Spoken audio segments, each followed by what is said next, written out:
Hello guys, so this is my first YouTube channel and इस channel पे मैं आपको पढ़ाऊँगी बिजनेस स्टडी के कुछ पर्टिकुलर टॉपिक्स जो आपके 11th 12th बीबीए एमबीए सब में ही काम आने वाले हैं। ओके, सो गाइस स्टार्ट करते हैं। सो फर्स्ट टॉपिक है हमारा ह्यूमन एक्टिविटी। क्या होती है ह्यूमन एक्टिविटी? किसे कहते हैं हम ह्यूमन एक्टिविटी? ह्यूमन कौन है? इंसान। एक्टिविटी क्या है? जो भी काम इंसान करता है। So any activity that are undertaken by human is human activity. Simple, जो भी काम आप कर रहे हो वो ह्यूमन एक्टिविटी है। आप कहीं जा रहे हो, आप कहीं ऑफिस में काम कर रहे हो, आप कोई शॉप चला रहे हो, ह्यूमन एक्टिविटी है। सो कोई भी काम जो एक ह्यूमन परफॉर्म करता है that is human activity. So इसकी definition, activity that are undertaken by human is known as human activity. Hindi में समझ लो, जो भी काम एक ह्यूमन करता है वो ह्यूमन एक्टिविटी है। जो भी एक्टिविटी एक ह्यूमन परफॉर्म करता है वो ह्यूमन एक्टिविटी है। जैसे वर्किंग इन ऑफिस, आप ऑफिस में काम कर रहे हो, आप शॉप चला रहे हो, आप एज अ डॉक्टर काम कर रहे हो, cooking, playing, singing, dancing, all are human activity. ठीक है। अब ये ह्यूमन एक्टिविटीज़ भी दो टाइप की होती हैं, economic and non economic. Economic activities and non economic activities. अब इकोनॉमिक एक्टिविटीज़ क्या होती है? Activities that are undertaken by people with the object of earning money are called economic activity. Economic activity आपकी वो activity होती है जिसे लोग परफॉर्म तो करते हैं बट उनका ऑब्जेक्टिव क्या होता है? Earning money. उनका ऑब्जेक्टिव होता है कि वो मनी अर्न करें। Activities that are undertaken by people with the object of earning money is economic activity. जहाँ भी आपका मनी आ गया ना, वो होती है आपकी इकोनॉमिक एक्टिविटी।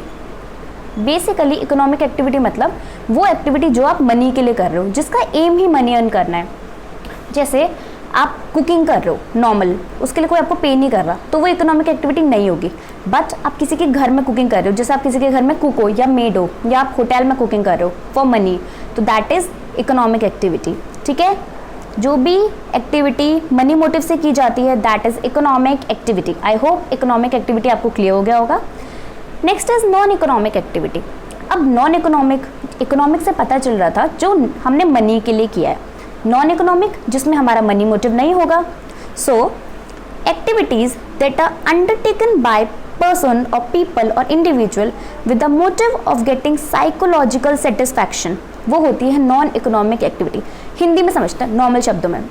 जो भी एक्टिविटी पैसे के लिए की थी, जिसका हमारा एम था कि हमें पैसे मिले, वो थी इकोनॉमिक एक्टिविटी। और जो भी एक्टिविटी हम साइकोलॉजिकल यानी मानसिक, यानी हमारे दिमागी तौर पे, ब्रेन के तौर पे, कि हमारे ब्रेन को थोड़ी सी रिलैक्स फील हो, शांति फील हो, तो वो एक्टिविटी जो साइकोलॉजिकल सेटिस्फैक्शन के मोटिव से करते हैं हम, कि हमें साइकोलॉजिकल सेटिस्फैक्शन मिले, मनी नहीं, वो होती है नॉन इकोनॉमिक एक्टिविटी। जैसे एग्जांपल है गोइंग टू टेम्पल या चैरिटी। हम मंदिर जाते हैं, हम चैरिटी वर्क करते हैं। कोई कहता तो नहीं है कि मंदिर जाओ। मंदिर क्यों जाते हैं? साइकोलॉजिकल सेटिस्फैक्शन लेने के लिए, क्योंकि हमें वहाँ पे जाके मानसिक शांति मिलती है। ठीक है। तो जो भी एक्टिविटी हम साइकोलॉजिकल सेटिस्फैक्शन के लिए करते हैं that is non economic activity. जब भी आप पेपर में लिखोगे, इकोनॉमिक में मनी मोटिव लिखना ज़रूरी है एंड नॉन इकोनॉमिक में साइकोलॉजिकल सेटिस्फैक्शन। ठीक है। फिजिकल सेटिस्फैक्शन मत लिख देना बच्चों, सिर्फ साइकोलॉजिकल सेटिस्फैक्शन, गलत नहीं तो वो गलत हो जाएगा। Okay. So human activity that are undertaken by human. दो टाइप की ह्यूमन एक्टिविटी होती है, economic, non economic. Economic activity जो मनी मोटिव के लिए की जाती है एंड नॉन इकोनॉमिक जो साइकोलॉजिकल सेटिस्फैक्शन के लिए की जाती है, मनी मोटिव के लिए नहीं।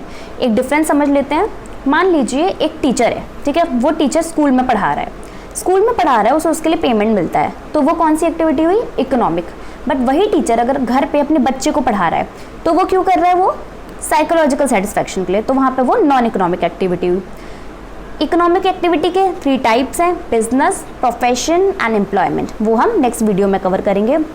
Thank you so much. So guys, आपका कोई भी डाउट हो, कोई भी क्वेरी हो, आपको कोई भी फीडबैक देना हो, कोई भी इम्प्रूवमेंट फीडबैक देना हो, प्लीज़ गाइज कमेंट में लिख के दें। Okay, thank you and have a nice day.